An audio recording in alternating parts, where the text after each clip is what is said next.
하나님의 말씀 사도행전 25장 9절에서 12절까지 보겠습니다.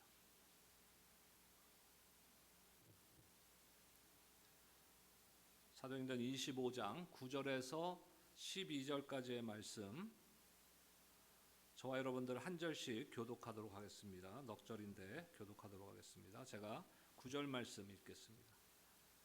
베스도가 유대인의 마음을 얻고자 하여 바울더러 묻되, 내가 예루살렘에 올라가서 이 사건에 대하여 내 앞에서 신문을 받으려느냐?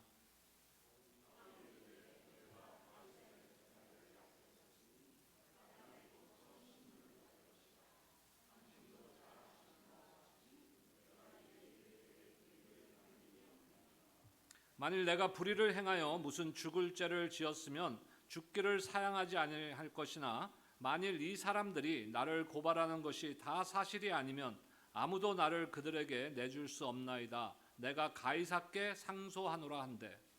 베스도가 배석자들과 상의하고 이르되, 네가 가이사에게 상소하였으니 가이사에게 갈 것이라 하니라. 아멘. 여러분, 지난 한 주 동안 하나님의 은혜 가운데 복음으로 사는 삶을 사셨는지요? 우리는 이 땅을 살아가면서 여러 가지 상황과 환경에 접하게 됩니다. 또 우리가 이 땅을 살아가면서 나도 모르게, 우리 자신도 모르게 많은 오해와 편견을 가지고 살아갑니다. 많은 오해와 편견. 가장 많이 하는 오해와 편견이 여러분들 무엇인지 아십니까? 내가 옳다라는 거예요. 나는 항상 옳다. 나는 항상 옳다. 그런데 이런 오해와 편견은 신앙생활에서도 동일하게 지속된다는 것이 우리의 문제인 것입니다. 자신이 옳다는 오해와 편견 가운데 신앙생활을 하다 보면요, 신앙이 절대로 자라질 않아요. 신앙 횟수가 지나면서 교회에서 직분을 받고 봉사를 하고 사역을 하고 다 하지만 신앙은 아직 어린아이와 같은 신앙에 머물러 있다는 것입니다. 왜? 내가 옳기 때문에 나는 고집불통의 신앙인 것이에요. 나는 항상 옳아야 되는 것이에요. 그리고 자신은 하나님의 뜻을 따른다고 주장합니다. 하나님의 선을 이루어 간다고 주장합니다. 주님께서 바울이 예루살렘에서 유대인들의 소동으로 인해 로마 수비대 감옥에 갇혀 있을 때 밤에 나타나서 말씀하셨죠. 사도행전 23장 11절 하반절 말씀인데, 담대하라, 네가 예루살렘에서 나의 일을 증언한 것 같이 로마에서도 증언하여야 하리라 하시니라. 담대하라 그랬어요. 그런데 지금 상황은 참 안타까운 상황으로, 지금 가이사랴의 감옥에서 2년간의 시간이 흘렀어요. 그러니까 지난주에 우리가 벨릭스 총독 앞에서 재판을 받는, 변론하는 모습을 우리가 살펴보았는데, 그때부터 지금 2년이 지났습니다. 오늘 말씀 사실은 넉절만 읽었지만 25장과 26장에 나와 있는 두 번의 재판에 대한 말씀이에요.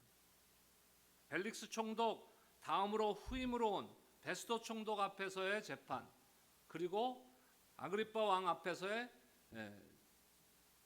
재판, 이렇게 두 번의 재판에 대해서 두 장에 걸쳐서 지금 말씀이 기록되어 있습니다.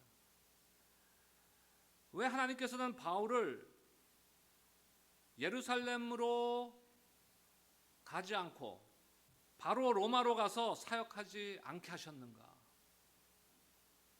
왜 이 감옥에 2년을 머무르게 하셨는가? 참 답이 잘 안 나오죠. 왜 그러셨을까? 우리가 생각하면 어떨까요? 로마에 가서 바울이 복음을 전해야 되는 사명을 갖고 있다면 바로 로마로 보내셔서 로마에서 복음을 전하게 하는 거 아닙니까? 우리는 그것이 바른 방법이라고 생각하는 거예요. 이것이 오해라는 것이에요. 우리가 세상 살아가면서 그것이 옳다고 생각하는 거예요. 그래서 그거와 다른 생각을 하거나 다른 말을 하게 되면은 저건 틀린데? 이러는 거예요. 근데 지금 우리의 생각과 지금 하나님의 생각을 비교했을 때 우리가 옳다고 믿는다면은 하나님의 생각이 잘못된 거예요, 지금. 하나님의 생각이 틀린 거예요. 근데 하나님이 틀리실 수 있는 분입니까? 아니요. 하나님은 절대로 틀릴 수가 없는 분이세요. 그러니까 항상 누가 틀린 거예요? 하나님의 생각과 내 생각이 다르다면 누가 틀린 겁니까? 내가 틀린 거예요. 내가 틀린. 근데 그럼에도 불구하고 우리는 내가 옳다라고 생각하고 있는 거예요. 주장하고 있는 거예요. 과연 짧지 않은 2년의 시간이 바울에게는 도대체 어떤 의미였을까?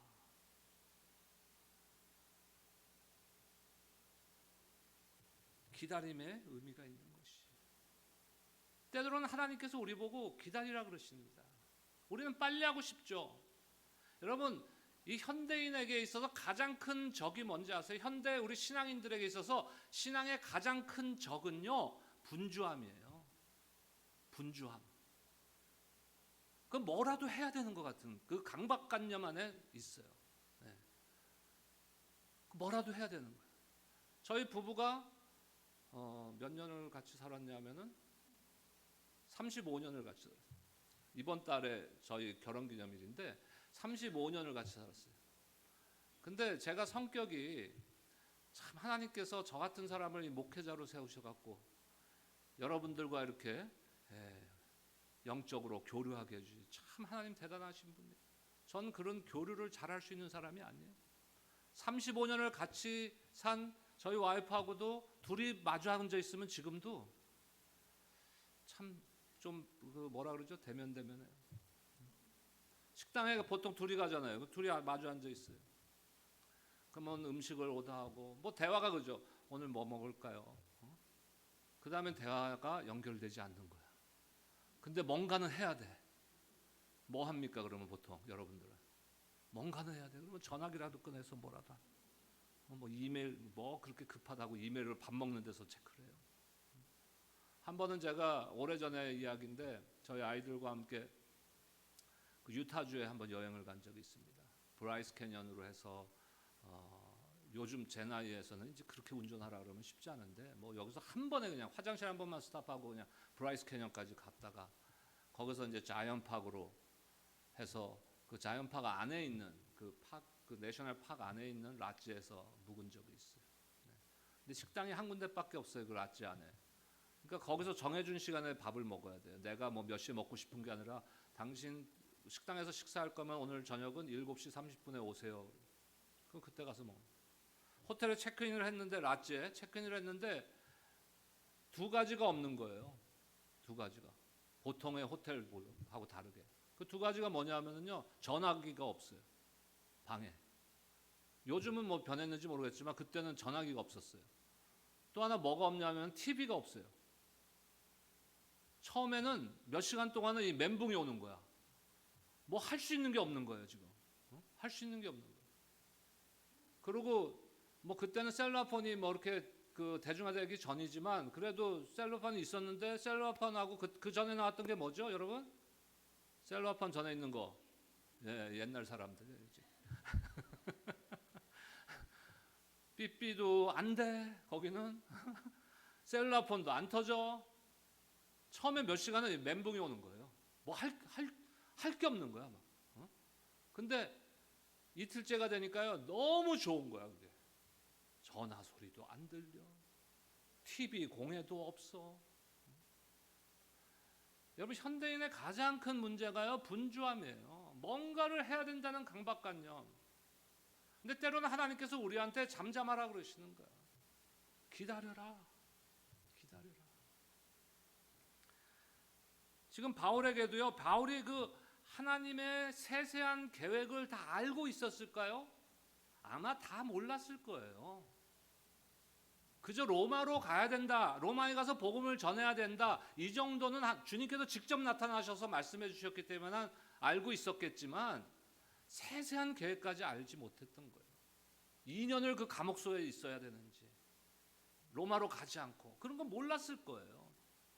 근데 주님은 기다리라 그래요. 근데 분명한 것은요, 그러한 어떤 상황, 모든 상황 가운데서도 분명한 것은 하나님께서는 반드시 하나님의 계획, 선을 이루신다는 것입니다. 우리의 삶도 마찬가지예요. 모든 이유를 알 수 없습니다. 우리의 삶 가운데 일어나는 모든 일들, 우리가 대면하는 모든 상황들, 문제들, 고난, 고통, 이러한 것들의 이유를 우리가 다 알 수는 없어요. 하지만 분명한 것은 하나님의 부르심을 받은 성도들의 삶은 모든 것이 합력하여 선을 이루는 삶인 줄로 믿습니다. 성도들 중에 가장 좋아하는 성경 구절 중에 하나가 이거예요.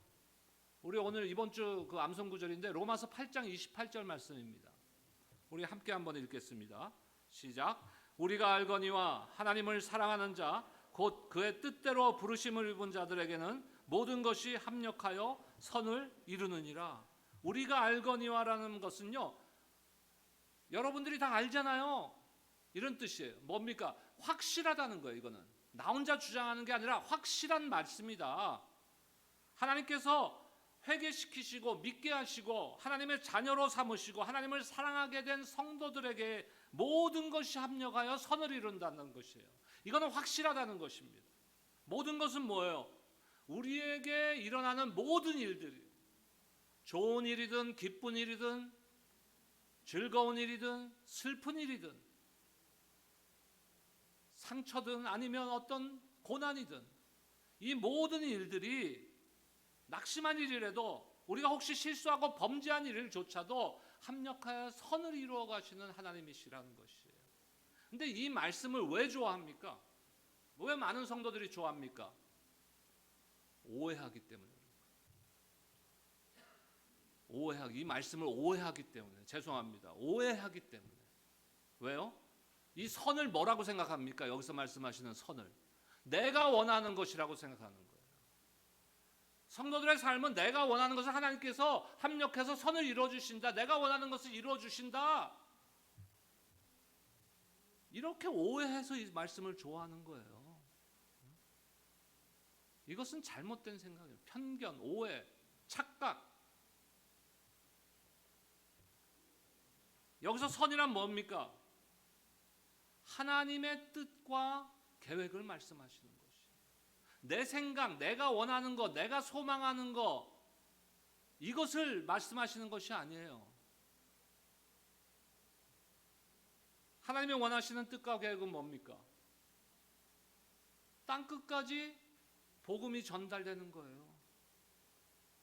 우리가 뭐 현대 교회들은 저희 교회도 뭐 몇 개 그 절기 외에는 사실 절기를 별로 이렇게 지키지 않는데 오늘이 성령 강림 주일입니다. 성령 강림 주일. 예수님께서 기다리라 그랬어요. 보혜사 성령을 보내줄 것이니 기다리라 그랬어요. 그러면서 뭐라고 명령하셨습니까? 사도행전 1장 8절에서 뭐라고 그랬어요? 성령이 임하고 너에게 권능이 임하면은 예루살렘으로부터 땅끝까지 이르러 내 증인이 되리라. 온 유대와 사마리아와 땅끝까지 이르러 내 증인이 되리라. 근데 무엇이 임하면요? 성령이 임하면, 성령과 권능이 임하면, 그래서 초대교회 성도들은 마가 요한의 다락방에서 그 성령을 기다리며 기도하면서 기다리고 있었습니다. 그러던 어느 날 성령이 그들에게 임한 것이, 하나님의 뜻과 계획은요, 성령과 권능이 임해서 땅끝까지 저와 여러분들이 그리스도의 증인이 되는 것이에요. 이것이 하나님이 원하시는 지금 바울을 향한 계획이고 우리를 향한 계획이고 우리를 향한 또 바울을 향한 선이라는 것입니다. 바울을 둘러싸고 있는 상황은 좋아 보이지 않습니다. 그 가운데서 하나님께서는 반드시 하나님의 뜻을 이루어 가신다는 것이, 사도행전의 기록을 보면서 사도행전의 역사를 보면서 우리는 그것을 보고 있는 것이에요. 지난 60번의 주일 동안에 50번의 주일 동안에 우리가 살펴본 것이 바로 그거예요. 하나님께서 어떻게 해서 하나님의 사람들을 통해서 하나님의 계획과 뜻을 이루어 가시는지, 어떤 사람들이 하나님 앞에 붙들림 받아서 쓰임을 받는 것인지, 어떻게 하면 이 시대에 오렌지 카운티 우리 교회가, 저와 여러분들이 하나님 앞에 쓰임 받을 수 있는지, 그것을 보고 있는 거 아닙니까? 그런 상황 가운데서 2년이 지나서 벨릭스의 후임으로 베스도가 부임했습니다. 벨릭스라는 사람이 왜 그 2년 동안이나 그 재판을 보류하고 미루고 판결을 안 했을까요? 성경의 기록을 보면요, 벨릭스가 분명히 알고 있는 건 뭐예요? 지금 사도 바울에게 있어서 그 유대인들이 원하는 만큼의 지금 죽여야 되는 그런 죄를 찾을 수가 없는 거예요. 그러면 어떻게 해야 돼요? 무죄로 석방해야 되는 것이죠. 근데 벨릭스가 총독의 입장에서 그 지역을 다스리는데 유대 종교 지도자들에게 불리한 판결을 했을 때 문제가 또 생길 수 있기 때문에 무죄로 석방할 수도 없고, 그렇다고 죄가 없는데 사형 선고를 할 수도 없고, 2년을 끌고 온 거예요. 그러다가 벨릭스는 쫓겨나고 이제 그 다음 후임으로 베스도라는 사람이 총독으로 왔습니다. 근데 베스도 역시 바울이 죽을 죄를 지지 않았다는 것을 알았어요. 하지만 똑같은 부담감이 있는 거예요. 베스도에게도. 석방하기에는 유대 종교 지도자들의 눈치가 보이는 거예요. 로마법을 적용하니까 죽일 만한 죄목이 없는 것이에요. 베스도가 벨릭스 후임으로 총독이 되어 예루살렘에 올라갔을 때 제일 먼저 찾은 곳이 예루살렘입니다. 우리 사도행전 25장 1절에서 3절까지의 말씀 한번 보겠습니다. 사도행전 25장 1절에서 3절입니다. 함께 읽겠습니다. 시작. 베스도가 부임한 지 3일 후에 가이사랴에서 예루살렘으로 올라가니 대제사장들과 유대인 중 높은 사람들이 바울을 고소할세 베스도의 호의로 바울을 예루살렘으로 옮기기를 청하니 이는 길에 매복하였다가 그를 죽이고자 함이더라. 자, 지금 얼만큼 세월이 지났어요? 2년이 지났는데 이 사람들은 변하지 않았어요. 잘못된 종교적 열심은 그대로입니다. 왜 안 변했을까요? 이 사람들은 앞에서 말씀드린 오해와 편견 때문에 그래요. 자신들만이 옳다라고 생각하기 때문에 그런 것이에요. 그래서 절대로 자신들이 옳지 않을 수 있다, 자신들도 틀릴 수 있다라는 생각을 하지 않습니다. 인간의 타락이 어디서 왔어요? 하나님의 생각대로 살아야 될 피조물인 인간이 뱀의 유혹에 어떻게 됩니까? 자기 생각대로 해버린 거예요. 선악과를 먹어버린 거예요. 우리의 잘못된 것이 뭔지 아세요? 하나님의 생각대로 살지 않고 하나님의 생각대로 신앙생활하지 않고 내 생각대로 하는 것이에요. 그러고선 내 생각이 옳다라고 믿는,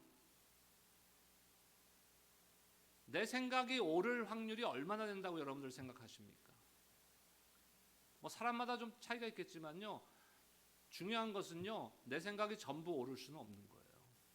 그거는 뭐 몇 퍼센트 내 생각이 옳다 이렇게 우리가 따질 수는 없지만 분명한 것은 내 생각이 전부 옳을 수는 없다는 것이에요. 자신의 생각을 우선시하고 고집하면요, 우리가 신앙생활할 때 어떤 문제가 생기냐면 하나님의 말씀을 바르게 듣지 못하게 되는 거예요. 하나님의 생각, 하나님의 뜻을 우리가 바르게 깨닫지 못하게 돼요. 왜? 내 생각이 옳다고 생각하는 그 장벽에 가려버려지기 때문에. 혹시 이런 잘못이 지금 우리에게는 없나요? 내가 항상 옳다는 생각을 하면서 신앙생활을 하지 않나요? 그러다 보면 어떻게 돼요? 나와 다른 것을 다른 것으로 생각하지 않아요. 나와 다르면은 어떻게 돼요? 틀린 거예요. 이거는. 내가 과거에 어떤 배경에서 어떤 신학적인 환경 속에서 신앙생활을 해왔는데 그거와 다르면 틀린 거예요. 과연 그렇습니까? 내가 옳기 위해서, 나는 반드시 옳아야 돼. 그러니까 내가 옳기 위해서는 다른 사람들이 틀려야 되는 거예요. 자기 중심적 종교적 덫에 빠지게 되는 거예요. 이런 사람들의 특징은 뭡니까? 모든 것이 자기 중심으로 돌아가야 되는 거예요. 집안에서도 자기 중심으로 돌아가야 되고, 세상에서도 자기 중심으로 돌아가야 되고, 교회에서도 자기 중심으로 돌아가야 되고, 그러다 자기 중심이 되지 않으면 어떻게 됩니까? 불만이 생기는 거예요.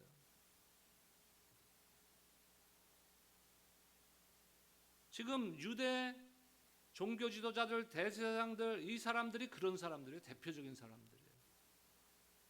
하지만 그런 사람들 가운데서도 하나님께서는 바울을 통하여서 반드시 선을 이루시는 하나님이신 줄로 믿으시기 바랍니다.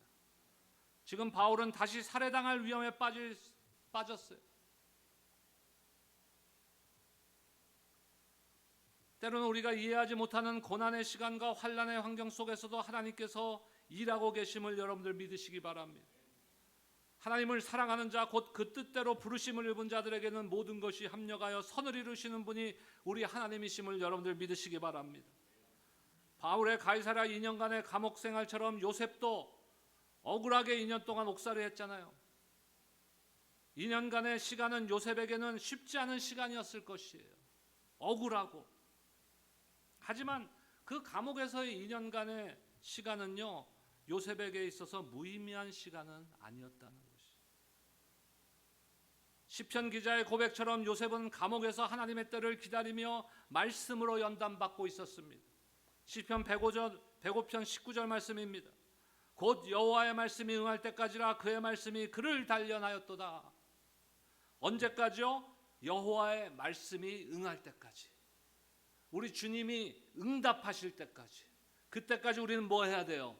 때를 기다리며 하나님으로부터 연단을 받아야 되는 거예요. 훈련받는 것입니다. 감옥에서 말씀으로 연단받은 요셉은 어떻게 됩니까? 지금 감옥에서 연단받은 바울은 어떤 사람이 됩니까? 하나님께서 크게 사용하시는 인물이 되는 것이에요. 하나님께서 사용하시는 종들은 누구나 예외 없이 고난이라는 연단의 불을 지나갈 때가 있습니다. 그 시간들이 견뎌내는 것 참 고통스럽죠. 하지만 그 시간이 있어야 우리 안에 있는 찌꺼기들이 다 빠져나가는 거예요. 오래전에 저도 그 디톡스를 한번 해독하는 거죠. 그게 한번 했는데 그거 딱 하고 나서 결심을 했어요. 절대로 안 한다. 앞으로는. 그래갖고는 뭐 첫날은 뭐만 먹고 뭐 레몬 주스만 마시고 뭐 샌드위치도 윗브레드에다가 사과하고 뭐 밑은 하나도 없어. 고기는 없고. 저도 그때 태어나서 사실 사과를 넣은 샌드위치는 처음 먹어봤어요. 근데 그게 3일이 지나니까 없어서 못 먹어요. 배고파요. 그래 디톡스를 한 다음에 어제 끝났어 이제. 자 내일이면 이제 나는 마음껏 먹을 수 있다. 그래서 그 다음날 점심을 어디로 갔는지 아세요? 갈비집으로 가서 막 먹었죠. 또 후식으로 또 한국 사람들만 후식으로 먹는 거 있잖아요. 냉면을 한 그릇 다 먹고 그냥 육수까지 다 마시고 디톡스한 거는 그 한 끼에 다 없어졌어요. 그리고 갑자기 그렇게 먹으니까 어떻게 돼요? 배탈이 나고. 그러고 나서 나는 디톡스하고는 안 맞는 사람이구나. 그게 뭐 하는 거예요? 해독하는, 몸에 나쁜 불순물들 제거하는 과정이잖아요. 우리 신앙에도 그런 것이 필요한 거예요. 때로는 고난을 통하여서 잠잠히 하나님의 때를 기다리면서 기도하면서 내 안에 있는 불순물들, 나는 옳다, 나는 항상 옳아야 돼, 나는 옳은 사람이야 라고 주장했던 그 잘못된 오해와 편견들, 그러한 것들이 다 없어져야 돼요. 그러니까 하나님께서 그 시간을 우리에게 허락하시는 거예요. 바울도 2년의 시간 지나도 아직 갇혀있는 상태 아니에요. 아직도 감옥에 있어요. 뭐 재판의 결과는 나타나지도 않아요. 하나님의 계획은 과연 나를 통해서 이루어질까? 의문이 가고 그 믿음이 흔들릴 수도 있는 그런 상황입니다. 그런데 그 고난의 시간에도, 그 어려움의 시간에도 바울을 붙잡고 있었던 것은 누구예요? 주님의 손이에요. 저와 여러분들이 어떨 때는 터널 안에, 깜깜한 터널 안에 나 혼자 있는 것 같은 그런 상황 가운데 있을지라도 그 시간에도 우리를 붙들고 계신 분은 우리 주님이심을 여러분들 믿으시기 바랍니다. 당시 예루살렘은 이중 통치 제도가 있었어요. 그러니까 다시 말해서 로마에서 보낸 총독이 있고 그 다음에 헤로드 왕가에서 또 한 명의 왕을 뽑아서 그 왕이 또 통치를 합니다. 그래서 베스도가 새 총독이 되니까 관례상 헤롯가의 왕인 헤롯 아그리빠 왕이 지금 베스도 총독을 방문해요. 그래서 베스도는 아그리빠 왕과 바울에 관한 문제를 상의하게 된 것입니다. 내가 볼 때는 이 사람이 죄가 없는 것 같은데 본인은 로마로 가서 황제 앞에서 재판을 받기를 원합니다. 근데 황제 앞으로 보내자니 그냥 보낼 수는 없잖아요. 무슨 죄목을 다뤄서 보내야 되는데 황제가 재판해야 될 정도의 죄목을 이 사람한테 달아서 보내야 되는데 참 난감합니다. 내일 이 사람을 함께 신문해 보고 로마로 보내서 보낼 수 있는 명분을 한번 우리 함께 찾아서 봅시다. 의논합시다. 이렇게 된 거예요. 지금 두 사람이. 총독과 아그리빠 왕이. 이렇게 해서 그 다음날 재판을 열어서 바울을 불러냅니다.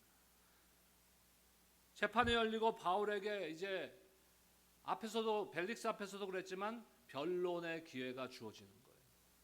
바울은 이 기회를 절대로 놓치지 않습니다. 이 기회를 복음을 전하는 기회로 삼습니다. 그 바울의 주장은요, 변명하는 주장은 세 가지예요. 하나는 자신이 예수님이 부활하셨다는 것을 가르쳤는데, 선언했는데 그것 때문에 유대 종교 지도자들 간에 논쟁이 일어났다. 사실이죠. 팩트예요. 그거. 두 번째는 자신은 예수 믿기 전에 기독교를 향해서 박해하고 핍박했던 그런 사람이다. 그리고 마지막 세 번째 뭐예요? 하지만 다메섹으로 가는 길상에서 예수님을 만나고 지금 이런 사람이 됐다. 자, 그 세 가지 중에서 우리가 오늘 그 가장 중심을 두고 생각해 볼 문제는요, 예수님의 부활에 대한 문제예요. 왜 그것이 유대 종교 지도자들과 그렇게 논쟁거리가 돼야 되는가? 앞에서 서론에서 말씀드렸죠. 우리가 가장 많이 하는 게 뭐라고요? 나만이 옳다라는 잘못된 착각, 오해, 편견. 이 유대 종교자들은요, 종교 지도자들은 자신이 옳아야 되는 거예요. 자, 만약에 이 종교 지도자들, 대제사장들이 틀렸다면 무엇을 의미하는 것이에요, 그것이? 내 생각이 잘못됐구나. 이걸로 끝나는 문제가 아니에요, 지금. 지금 사도 바울이 접근하는 것은 구약에서 예언되었듯이 부활하신 예수님이 누구다? 메시아이시다라는 걸 선언하고 있는 거예요. 메시아이시다. 근데 그 예수님을 누가 십자가에 못 박았습니까? 유대 종교 지도자들이 죽였잖아요, 예수님을. 그러니까 자신이 옳다라는 것을 내가 뜻을 꺾는 순간에 그들은 무엇이 됩니까? 구약에 예언된 메시아를 죽인 사람들이 되는 거예요, 자신들이. 그러니까 절대로 못 꺾는 거예요, 그거를. 사실이 예수님이 메시아이든 아니든의 문제가 아니에요. 그들의 관심은 내가 메시아를 죽였다, 이거는 말이 안 되는 거예요. 그러니까 끝까지 그걸 주장하는 그리스도가, 예수님이 그리스도이시고 메시아임을 주장하는 사도 바울을 죽여야 되는 거예요, 지금 이 사람들은. 예수님이 메시아이다, 예수님이 그리스도이시다, 이것이 가장 중요한 팩트 아닙니까? 가장 중요한 지금 내용인데 그거는 관계없어요. 왜? 이 사람들은 자신이 옳아야 되기 때문에. 자신이 옳아야 되기 때문에. 절대로 그래서 바울의 주장을 받아들이지 못하는 거예요.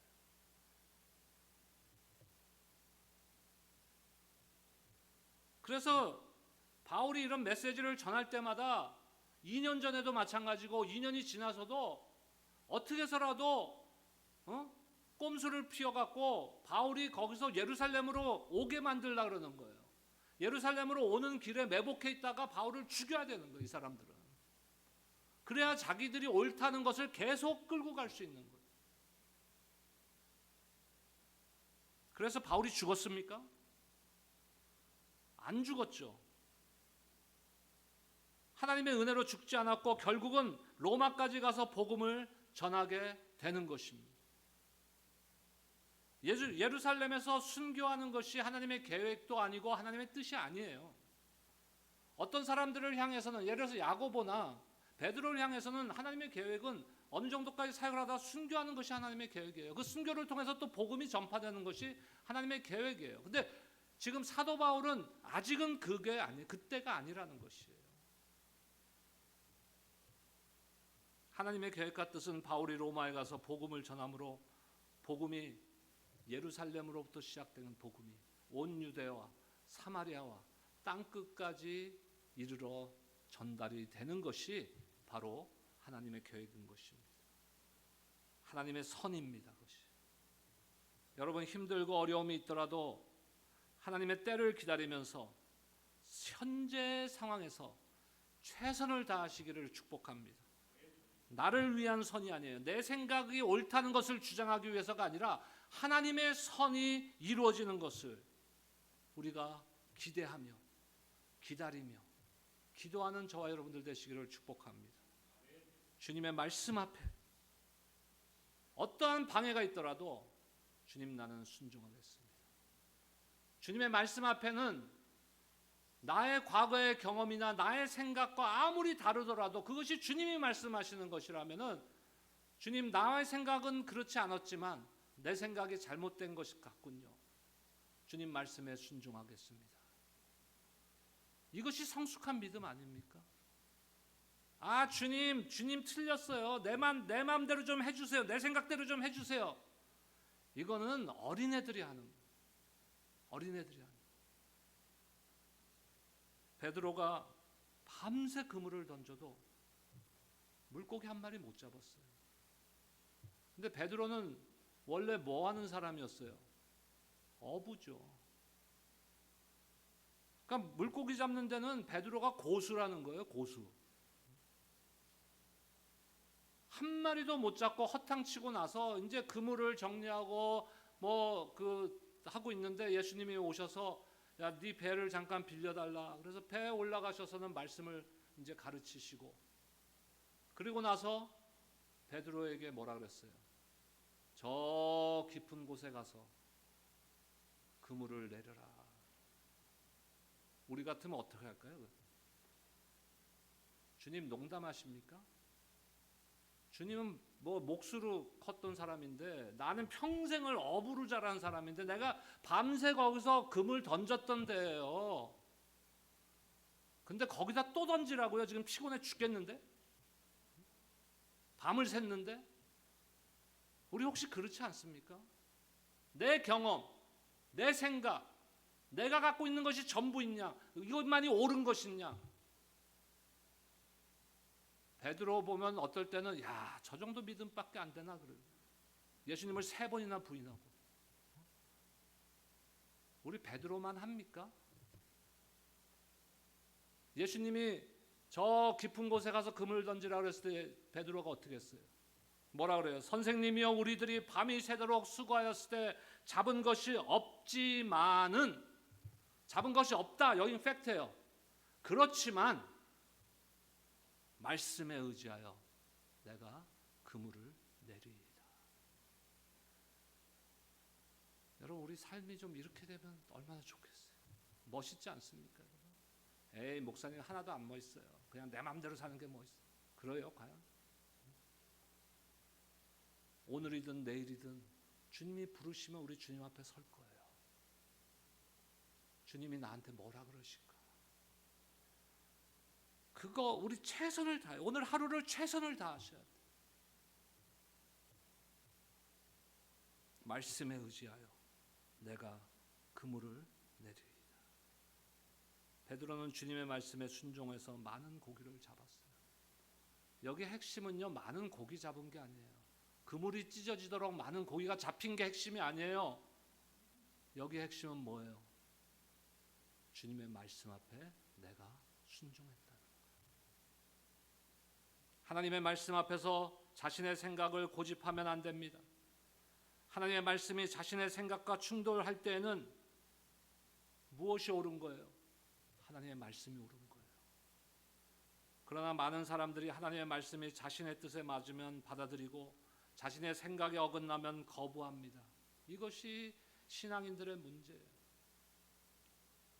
오늘 나오는 유대 종교 지도자들 같이 말입니다.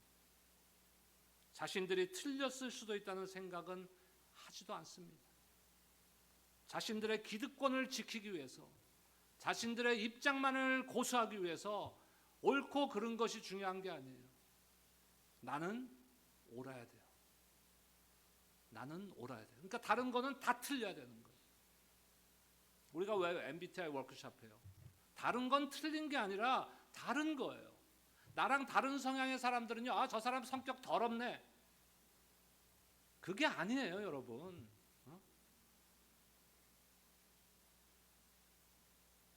이런 질문을 해도 되나 안 해도 되나? 까짓 거 해버리죠.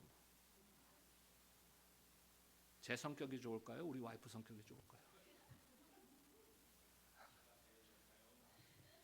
뭐 마음속으로 대답하세요. 괜히 또 대답하시면은 아마도 99.99% 제가 상처를 받을 겁니다. 다른 거죠. 다른 거예요. 뭐가 좋고 뭐가 나쁜 게 아니에요. 다른 거예요. 등록 안 하신 분들 반드시 등록하셔서, 혹시 뭐 등록금이 문제다 그러면은 뭐 메모리얼 데이 세일은 끝났지만 6개월 무이자로 할 수 있도록 제가 하나 미니스트리에 한번 부탁은 해보겠습니다. 여러분, 내 생각이 틀릴 수 있어요. 틀린 게 잘못한 거 아니에요. 왜? 우리 부족하고 연약한 사람들이잖아요. 하나님의 말씀에 비춰봤을 때 내 생각이 틀렸으면은 바로 돌아서면 되는 거예요. 하나님 더 이상 물어보지 않아요, 우리한테. 그것에 너 왜 나랑 틀리게 생각했었어? 작년에 너 그렇게 또 생각했었지? 이건 우리가 하는 짓이지 하나님 그거 묻지 않으세요. 지금의 상황, 어떤 상황이든지, 또 하나님의 말씀이 나한테 이해가 되지 않을지라도 여러분, 주님이 말씀하시면 순종하는 믿음으로 하나님의 놀라운 능력을 여러분들 삶 가운데 경험하시기를 주님의 이름으로 축원합니다. 기도하겠습니다. 이 시간 기도하실 때 여러분들 아직도 오늘 드린 찬양의 고백과 같이 두 손에 쥐고 있는 것들, 내가 주인 삼고 있는 것들이 있다면 이 시간에 내려놓기를 원합니다. 하나님, 내가 그동안 잘못했습니다. 내가 아직도 주님 말씀보다 이것을 더 중요하게 여겼던 것 용서하여 주시고, 지금 주님 발 앞에 내려놓사오니 주님, 주님의 그 원하시는 사람으로 저희를 변화시켜 주시옵소서. 우리 하나님 앞에 조용히 한번 기도하며 나가겠습니다.